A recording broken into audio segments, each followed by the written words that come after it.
लीजिए साहब, अमेरिका ने आखिरकार ईरान पर जबरदस्त हमला कर दिया।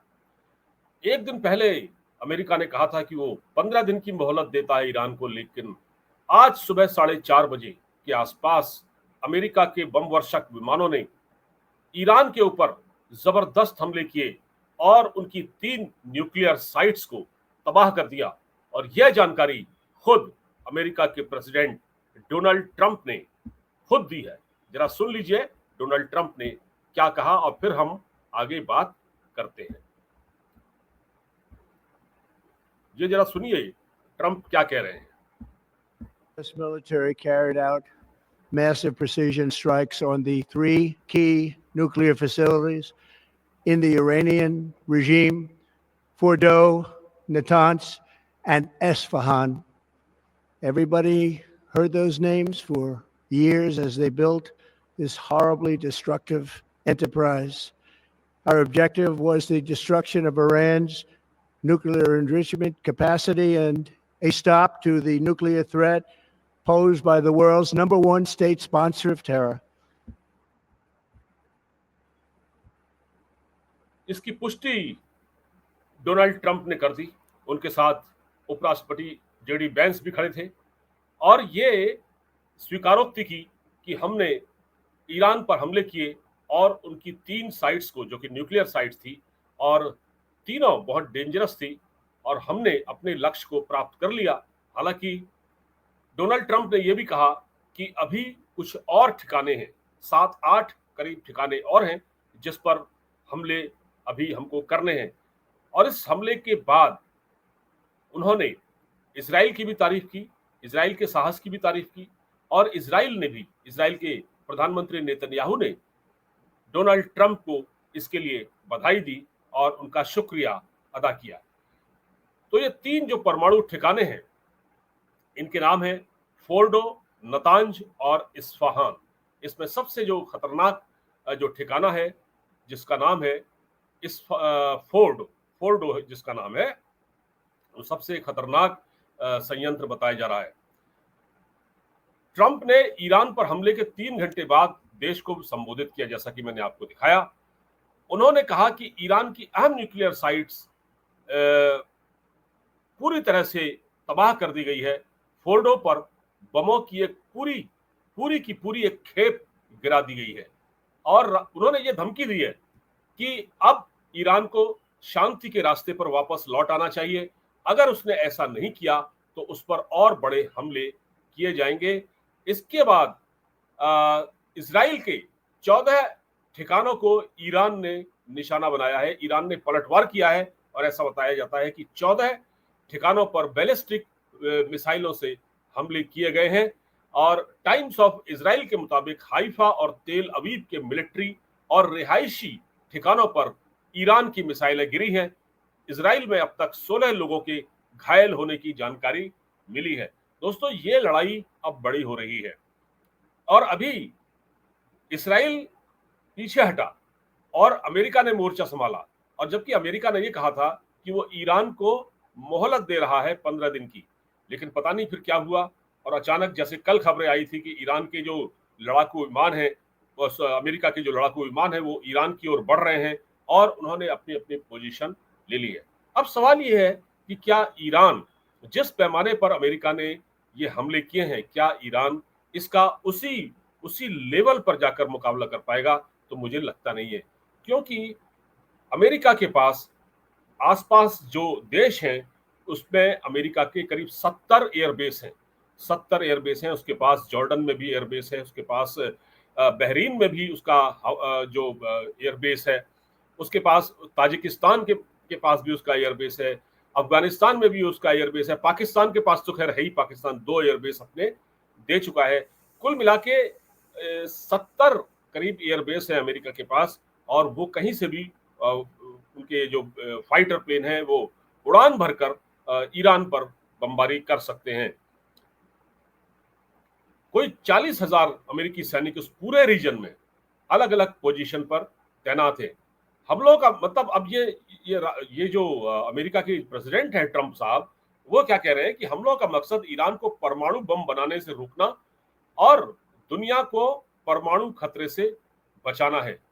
आज रात में दुनिया को बता सकता हूं कि यह हमला एक शानदार सैन्य सफलता रहा। उन्होंने इस हमले का क्रेडिट लेते हुए डोनाल्ड ट्रंप ने कहा कि ये एक बहुत बड़ा हमला है जो हमने किया और ये काफी कामयाब था, और ऐसे हमले इतनी सफलता के साथ अमेरिकन लड़ाकू विमान यानी अमेरिका ही कर सकता है, ये उन्होंने कहा है। और इस हमले की बाकायदा मॉनिटरिंग की जा रही थी।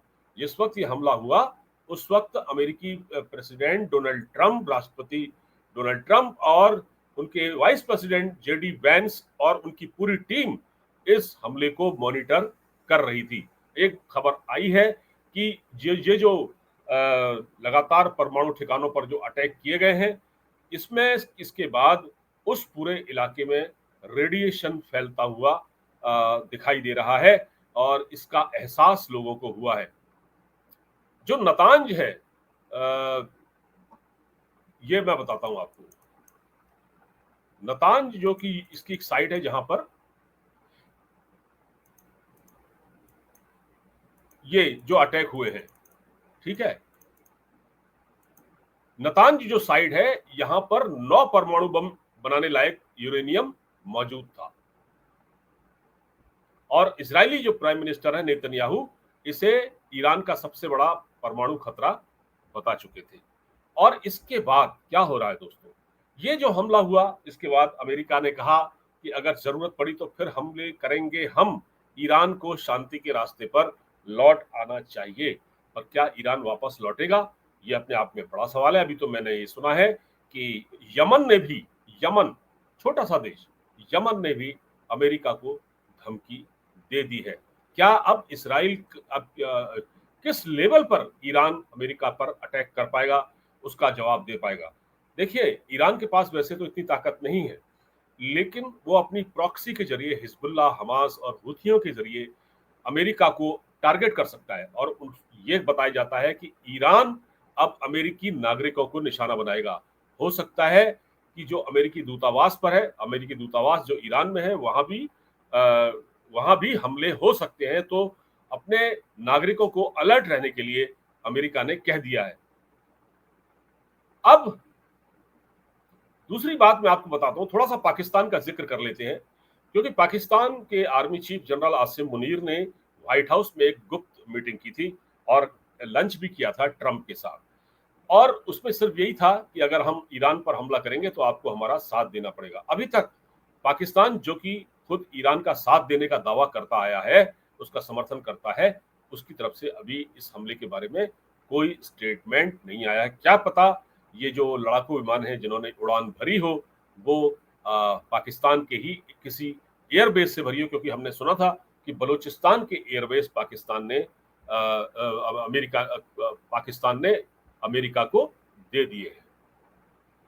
ठीक है, तो अब ऐसे में पाकिस्तान के खिलाफ एक गुस्सा है और ईरान ने ये कह दिया है कि अगर इस्लामिक देशों ने, किसी ने भी अमेरिका का साथ दिया या इजराइल का साथ दिया तो उससे हम दुश्मनों की तरह निपटेंगे। आगे क्या होगा ये देखना बड़ा दिलचस्प होने वाला है। और ये पाकिस्तान के लोग भी ये कह रहे हैं कि ये जो सौदा है आसिम मुनीर ने जाके किया है, ये पाकिस्तान को बड़ा भारी पड़ने वाला है, क्योंकि अतीत में पाकिस्तान ने अपने सैन्य अड्डे अमेरिका को सौंपे थे। ये कोई ढकी छुपी बात नहीं है। अभी तक काफी नुकसान हो चुका है इस लड़ाई में, और ईरान का तो बहुत ज्यादा नुकसान हुआ है, इजराइल का भी नुकसान हुआ है। इजराइल की तरफ से अभी तक फिलहाल कोई कार्रवाई नहीं की गई थी, लेकिन अब क्योंकि ईरान ने जवाबी हमला कर दिया है तो अब इजराइल को भी इसमें एक्शन लेना पड़ेगा। मुझे लगता है इजराइल ने एक्शन लिया भी होगा। अभी तक की जो अपडेट है मेरे पास वो तो मैं आपको बता ही रहा हूं। इसके बाद क्या होगा ये अभी कहा नहीं जा सकता। भारत की भी इस पूरे मामले में सतर्क निगाह है।